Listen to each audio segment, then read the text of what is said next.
नमस्कार साथियों, स्वागत है आपका पसंदीदा यूट्यूब चैनल वीरू एकेडमी पर। डियर, बात करेंगे 9043 पदों पर एडेड शिक्षक भर्ती का जो प्रोसीजर है वो तैयार किया जा रहा है, लेकिन बड़ा चेंजमेंट किया गया है। साथ ही बात करेंगे 60,244 पुलिस अभ्यर्थियों के प्रशिक्षण की जो तैयारियां हैं पूरी कर ली गई हैं। आरओ का जो पेपर लीक हुआ था उसको लेकर के जो अभ्यर्थी हैं वो जेल भेजे जा रहे हैं। साथ ही बात करेंगे सुप्रीम कोर्ट के द्वारा जो शिक्षक भर्ती पश्चिम बंगाल में निरस्त की गई है, वहां पर पूरी तरीके से अफरा तफरी मच चुकी है और सरकार पूरी तरीके से बैकफुट पर नजर आ रही है। लेकिन जितने लोग चैनल पर पहली बार विजिट कर रहे हैं, सब्सक्राइब कर लीजिएगा, वीडियो को दोस्तों के साथ शेयर कीजिए, चैनल का सपोर्ट कीजिए। चैनल सिर्फ आपकी आवाज बुलंद करने के लिए बनाया गया है। आइए शुरुआत कर देते हैं। डियर, आपकी स्क्रीन पर पहली अपडेट आप देख सकते हैं। अब राजकीय नियमों से होगी एडेड कॉलेजों में होगी भर्तियां। यूपी बोर्ड ने शैक्षिक योग्यता में संशोधन का भेजा प्रस्ताव। राजकीय विद्यालयों में 9043 पदों पर होनी है भर्तियां। प्रदेश के 2460 राजकीय हाई स्कूल और इंटर कॉलेजों में एलटी और प्रवक्ता के 9043 पदों पर भर्ती होने जा रही है।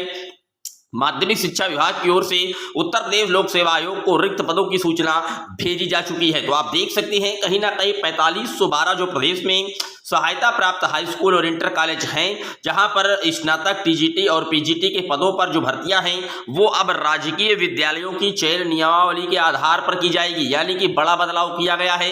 लोक सेवा और नवगठित आयोग में अपनाए जा रहे थे दोहरे मानक। राजकीय में एलटी और प्रवक्ता की तरह एडेड में टीजीटी पीजीटी की होगी भर्ती। 9043 पदों का ध्यान पहुंच चुका है। बहुत जल्द इसका जो विज्ञापन है एडेड कॉलेजों में वो देखने को मिल जाएगा। लेकिन अब जो भर्ती होगी वो राजकीय नियमों के तहत होगी। डियर, बात कर लेते हैं अगली अपडेट की। अगली अपडेट आप देख सकते हैं। सिपाही भर्ती 60,244 पदों पर सीधी भर्ती में चयनित अभ्यर्थियों का प्रशिक्षण जून माह से शुरू होगा। इससे पहले 22 अप्रैल से सभी चयनित अभ्यर्थियों का चरित्र सत्यापन, चिकित्सा परीक्षण, डीजीपी मुख्यालय में आईजी स्थापना ने इसका विस्तृत कार्यक्रम जारी कर दिया है। सब कुछ हो चुका है। कहीं ना कहीं केवल प्रशिक्षण को लेकर के बातें हो रही हैं। और जेसीटी 27 जून से प्रशिक्षण 21 जुलाई तक चलेगा। यानी कि 17 जून से लेकर के 21 जुलाई तक जो प्रशिक्षण है वो अब कहीं ना कहीं 60,244 नए रंग रूठों का प्रशिक्षण होने जा रहा है। डियर, बात कर लेते हैं अगली अपडेट की। अगली अपडेट आरओ पेपर लीक के आरोपियों को भेजा जा रहा है जेल। उत्तर प्रदेश लोक सेवा आयोग की ओर से 11 फरवरी 2024 को आयोजित समीक्षा अधिकारी एवं सहायक समीक्षा अधिकारी की प्रारंभिक परीक्षा पेपर लीक की वजह से निरस्त हुई थी। और इस मामले में जो गिरफ्तार किए जा रहे हैं अभ्यर्थी, इनको उठाया गया है प्रयागराज के सिविल लाइन से, जहां पर थाने में दोनों के खिलाफ लिखापढ़ी की गई, फिर न्यायालय में पेश किया गया। Special task force STF Lucknow की टीम ने गुरुवार को आरओ की प्रारंभिक परीक्षा लीक मामले में परीक्षार्थी साहिब सिद्दीकी निवासी नई बस्ती कोतवाली मुगल सराय चंदौली और नमन भाबरी निवासी करमबीर नगर नरेला संकरी थाना पीपलाई भोपाल मध्य प्रदेश को गिरफ्तार किया था।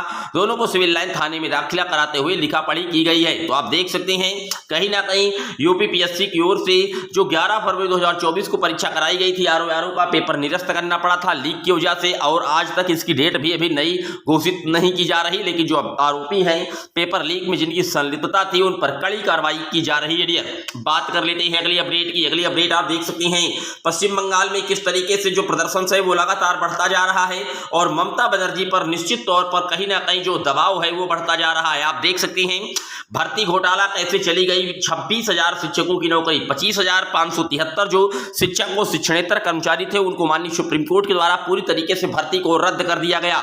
बंगाल में पैसे लेकर के दी गई नौकरियां, कोर्ट ने सभी को किया रद्द। आप देख सकते हैं यहां पर कलकत्ता हाईकोर्ट ने सीबीआई को घोटाले की जांच सौंपने का आदेश दिया था।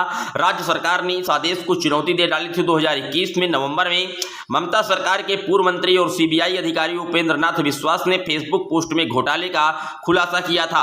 टीएमसी नेता व शिक्षा मंत्री पार्थ चटर्जी को ईडी ने गिरफ्तार किया 2022 जुलाई में। इस तरीके से पूरा घटनाक्रम आप देख सकते हैं। लेकिन यहां पर भर्ती में गड़बड़ी की गई थी और पैसे लेकर के कहीं ना कहीं जो जॉब है वो दी गई। और इसके बाद हाई कोर्ट के दिशा निर्देश के जजमेंट के आलोक में सुप्रीम कोर्ट ने पूरी भर्ती प्रक्रिया को रद्द कर दिया और उन्होंने कहा कि जिन लोगों की नियुक्तियां हुई हैं उन्हें अब नौकरी से हटाया जाएगा, लेकिन उन्हें अब तक मिले वेतन की वापसी नहीं करनी होगी। कोर्ट ने राज्य सरकार को 3 महीने के भीतर नई और पारदर्शी भर्ती शुरू करने का आदेश भी दिया है। ममता सरकार ने टीचरों के लिए एक टास्क फोर्स का गठन भी किया है। घोटालों की जांच के घेरे में कौन कौन है आप देख सकते हैं। इस घोटाले में कई बड़े नेताओं का नाम आ रहा है। पूर्व शिक्षा मंत्री पार्थ चटर्जी, तृणमूल कांग्रेस के विधायक माणिक भट्टाचार्य और जीवन कृष्ण साहब की भूमिका की जांच चल रही है। सीबीआई और प्रवर्तन निदेशालय ईडी इस मामले की विस्तृत जांच कर रहे हैं।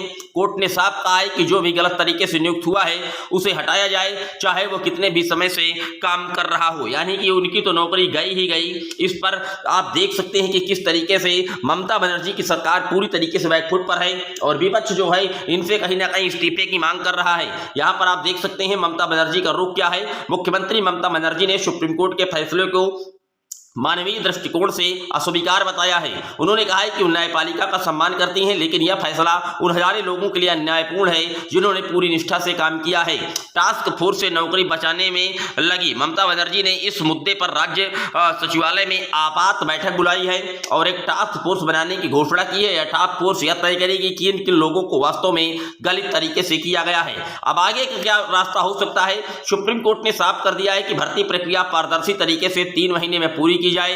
अब सभी की निगाहें राज्य सरकार और WBSC पर टिकी है। क्या कहीं ना कहीं पुनर्विचार याचिका सरकार दायर कर सकती है, या फिर जो कैंडिडेट गलत तरीके से हुए हैं उनको ही खंगाल करके बाहर किया जाएगा। हालांकि पूरी भर्ती को रद्द करने का आदेश माननीय सर्वोच्च न्यायालय ने दे डाला है और उन्होंने कहा है कि जो चयनित और पात्र अभ्यर्थी हैं उनको 3 माह के अंदर भर्ती प्रक्रिया कंप्लीट करके और नियुक्ति की जाए, ताकि जो पठन पाठन का कार्य है वो पूरी तरीके से सुचिता के साथ पश्चिम बंगाल में चलता रहे। फिलहाल देखने वाली बात यह होगी कि 26,000 जो शिक्षक और शिक्षणेतर कर्मचारियों का जो नौकरी है वो पूरी तरीके से जो हटाई गई है, इस पर परतें किस तरीके से खुलती हैं। क्या ममता बनर्जी जी के भी तार इससे जुड़े हैं, आगे निकट भविष्य की गर्त में है सब सारी चीजें। लेकिन फिलहाल विपक्ष लगातार ममता बनर्जी जी से इस्तीफा मांग रहा है कि आखिरकार इन कर्मचारियों की क्या गलती, आपकी एक गलती, आपके सिस्टम की एक गलती से इनकी नौकरी चली गई। पूरे वीडियो पर आपकी क्या राय है कमेंट कर दीजिएगा। पहली बार आए सब्सक्राइब कर लीजिएगा। फिर मिलेंगे एक और वीडियो में, तब तक के लिए जय हिंद जय भारत।